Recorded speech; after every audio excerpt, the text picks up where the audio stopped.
Ladies and gentlemen, welcome back to the channel Football Therapy with me, your host Jan. How you doing? Hope you're doing well. Odds are you are, because Chelsea have just dismantled, spanked, beaten Milan in the Champions League at Stamford Bridge. Graham Potter remains undefeated in the Champions League. Oh, undefeated as Chelsea manager, managing Chelsea. Oh my word, I like it.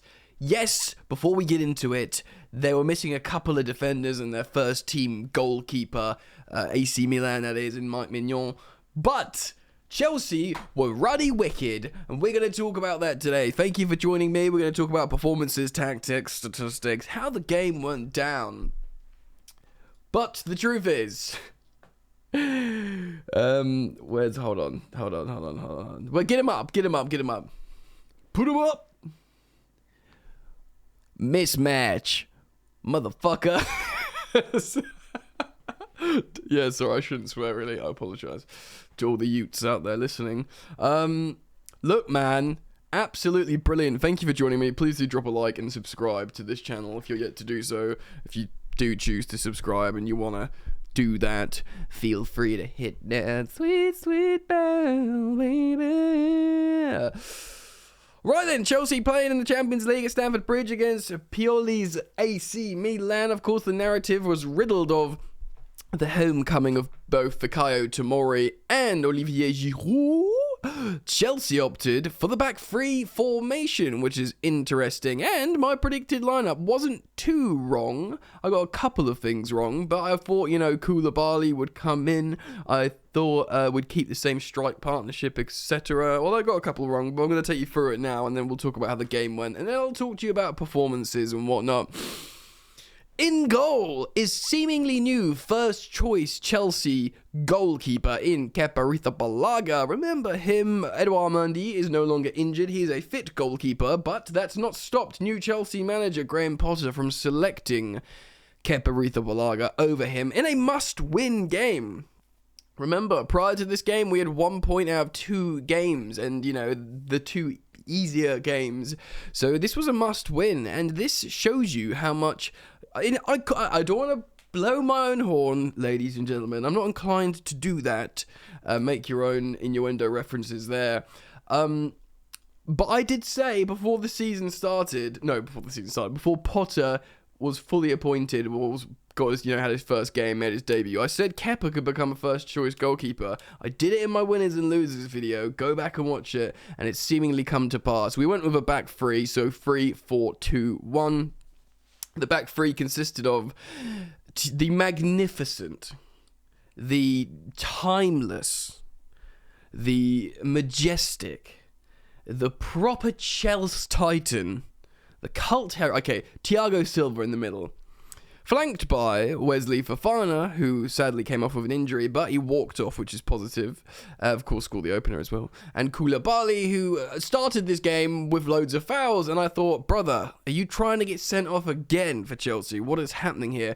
But settled in and looked much better. The midfield double six positions were filled by Kovacic, who was better than he was the last time out, and Ruben Loftus-Cheek, and we'll talk about him a little bit.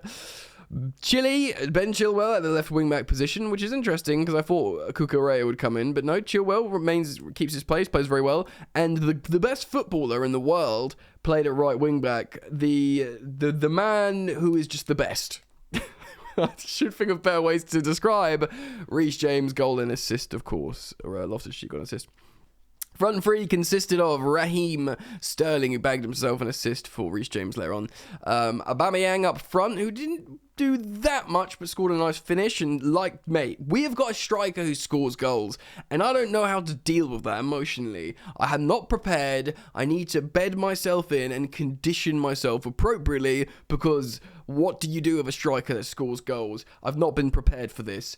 And the other player in behind Aubameyang joining Raheem Sterling as those, I suppose, inside 10s was Mason Mount, though he was dropping a little bit more centrally, and it did look like Raheem Sterling was playing a little bit wider and had more of a free role. Mason Mount was much better as well. We had substitute appearances from Chalobah came on for the injured Fofana, Gallagher and Jorginho into sort of central positions, Havertz and Armando Broja.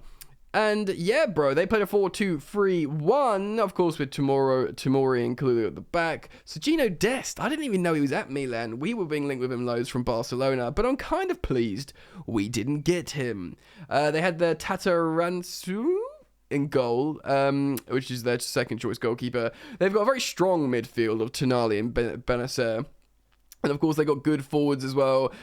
Most notably, of course, Giroud for the narrative and Leao for the blockbuster ability. But I tell you what, Rafael Leao, he made an excellent dribble in the Chelsea box. Looks like, right, we do need to part this guy alongside Christopher Nkunku. But other than that, he was put in his pocket by Reece James. And also, boy oh boy, Rafael Leao, he is not going to work. I mean, he'll run and look amazing, but he's not going to track back. He's not going to press. I know his metrics and scouting report reflects that. When people talk about Leao, they're like, yeah, he's well good, but would he work in the Premier League? Because this dude, if you're a Premier League player, not even top half, all Premier League players, you've got to work so hard now, and it looks like he'd have to start pressing if he came to Chelsea. That would have to be a massive culture shock for any big Premier League team if he does indeed come to our shores. So before I talk about my opinion on who played well, let's run you through it and give you some statistics. So early doors, they got a couple of yellows in the first 14 minutes, Ballatore and Krunic. And we scored the opener in the 24th minute. It is a Ruben Loftus-Cheek assist, I guess, kind of, after a bit of a goal mouth scramble, and Wesley Fofana tucks it away. This was off after a set piece. We had a series of set pieces, I believe 3 in a row. Milan used zonal marking, and because of them using zonal marking, I also forgot to talk about the narrative, of course, Aubameyang and Silva being ex-Milan players, so their sort of, homecomings will be at the San Siro.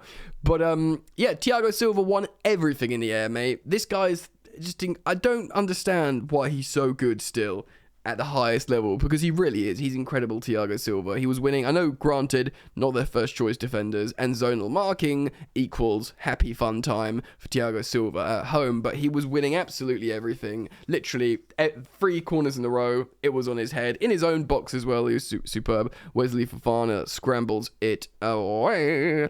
Sadly, within a sort of 10 odd minutes, he gets injured and gets replaced by Trevor Chalobah to play right centre-back. Koulibaly settles at this point after a shaky start, looking like he might get booked. Instead, Mateo Kovacic gets booked for a good tackle in the 39th minute. Fikayo Tomori gets booked before the first half ends and before the second half. Early doors in the second half, we come out and we look much better, and we have the game wrapped up within about 25 minutes. So in the 56th minute, Reece James plays down the right flank, plays an assist to Pierre-Emerick Aubameyang, who finishes it on his left boot, just running in, taking a gamble. And this is what I mean. If it's not that finish against Crystal Palace where he did that amazing turn and finish, didn't even look at the goal, is striker instinctive. Clearly, a bit of his pace is gone. Dude's 33. He doesn't want to run around that much. But hot dog, when he does run, he'll put the energy in to convert a chance. And my word, I tweeted early doors in this game, Aubameyang's not in this game, but I wouldn't take him off because he's a striker with these scintillating instinctive finishes. Lo and behold, he does it, and he takes the pressure off early doors in the second half, or 10 minutes in. Chelsea are 2-0 up, and it's lovely stuff. Now, Reece, ruddy flames in the 62nd minute, scores a wonderful goal when he runs to the near post and lashes it in, which we saw him do against Juventus. And a couple of, we've seen him score that goal a couple of times before. It's actually great work from Raheem Sterling, who gets the assist, who holds the ball up in the central area, waits for Reece James to advance, plays it in. He knows Reece James is going to go and finish at the near post. We're 3-0 up with half an hour to go. At this point, I'm kind of disappointed we didn't get a fourth goal and beyond. We did make changes though. We took off Aubameyang and Kovacic, brought on Gallagher and Jorginho, and later on we took off Mason Mount and Raheem Sterling and brought on Kai Havertz and Breuer. Keep everyone happy. You know, the statistics goes like this. They had more possession. No, we had more possession here, it says. Although BT Sports said they had more. Apparently we ended with a little bit more. We had 10 shots to their 4. Slightly better pass success rate. We had 83. Not our best. We had more dribbles, which surprises me because, well, I suppose our midfielders, both Kovacic and Loftus-Cheek, are ball carriers, so maybe it doesn't really surprise me. But Leao does a lot of dribbles, doesn't he? And same tackles, we had one more corner, etc., etc. Now, let's talk about player performances. Kepa, I'm really keen to get what you guys think down in the comment section below, so do comment on this. Kepa is seemingly first choice. He just is. I think he is. I think Potter trusts his footwork much more than Mendy, and this was what I speculated prior to Potter having his first game. So I think he was good. He made some saves. He passed out well. Yeah, there was a chance, obviously, when Milan skied it just above his net, where I don't think he would have saved it, but clean sheet for Kepa. Made some saves, looking good, passes the ball out well. Look, man, the back three were excellent. Wesley Fofana, of course, looking very strong, got his goal. Hopefully his injury isn't that bad. It was really important for us to score that opener at an important time as well, so that should not be overlooked. Again, just hope his injury isn't bad. Thiago Silva, I've already waxed lyrical about him. You know, passes, spatial awareness, winning absolutely everything in both boxes. And Koulibaly, though I don't think he was necessarily like majestic, he was a lot better than he has been in the Chelsea shirt so far. Maybe it's because he was playing against Italian opposition. He would have played Milan many times playing for Napoli. Kovacic was better. He wasn't the best midfielder today, but he was better than he was at Palace. I was worried about him. But it was all about Loftus-Cheek in that midfield. Absolutely deserves credit. Kept his concentration towards the end. He's got an 8 rating on WhoScored, the graphic I'm looking at now, compared to Kovacic's 6.7. I think Loftus-Cheek was excellent. Genuinely. And yeah, absolutely wonderful. Why not? He's still in his prime, 26. We could, the amount of money we'd have to spend on a midfielder like him to come in, with his build, his technical ability, and his age. The fact how he's a Chelsea academy boy and he supports Chelsea, it's another great story. Let's not put too much pressure on Ruben Loftus-Cheek, but let's just let him quietly get along with his business and hopefully continue doing well. Chilwell did well as well. I did think Cucurella would come in. He had a few good moments. I think because it's left wing back and not left back, that's why Chilwell played. It's more offensive. He is more offensive than Cucurella. This is what I said in the pre-match presser. Therefore, he starts. Reece James, I'm not going to spend long on him. Man of the match, goal, assist, had Leao on toast. What else can you do in the Champions League against Milan? Do you know what I mean? You have your opposite number on toast, who's like one of the world's most attacking, exciting talents, and you get a goal and an assist. It's just incredible. Raheem Sterling, not my favourite attacker, probably the weakest out of the front three, but still got that great assist for Reece James, so happy with him, worked hard. Aubameyang, again, relatively anonymous, but he got that great goal, did his celebration because it's his first goal at Stamford Bridge. Does his job. I salute you, Aubameyang. This is what we've got you for. Thank you very much. Again, feel free to comment down below how you feel he performed. Now, I want to talk about Mason Mount because I think for Chelsea, he's been poor this season, and he was very good in this game. WhoScored has given him the highest rating out of the front three, Aubameyang and Sterling, and he's the only one without a goal involvement. Of course, Sterling got an assist, Aubameyang got a goal, but he's been given a slightly higher rating than both of them, and I think he was excellent. He nearly scored, he did score a worldie in the first half, but it was slightly offside. It was offside. But he playmaked, he worked hard, he passed well, he dug in. This is the Mason Mount we need for Chelsea. I am a fan of him. I'm not scared to dig him out, as you've probably recently seen on the channel. I don't think he's been good this season. He did have a good game for England, but Chelsea is what we worry about on this channel. And he hasn't been good, but today he was very, very good. And people off the bench, in terms of who was, Havertz didn't do much, Breuer didn't do much. I'm trying to think who, Jorginho, was he okay, Jorginho? I'm not entirely sure. Gallagher, I suppose, got a bit busy. Chalobah, of course, early doors came off. He got 6.7 rating, which was very good. And someone mentioned on Twitter, so shout out if you're watching, that Reece James got better when Chalobah came on that right-hand side. So that might be the case. But I'll be keen to hear what you guys have to think. Because, ladies and gentlemen, here at Football Therapy, it's about... I was going to try and get the microphones up there. You gonna get up? Come on, microphones. There we go.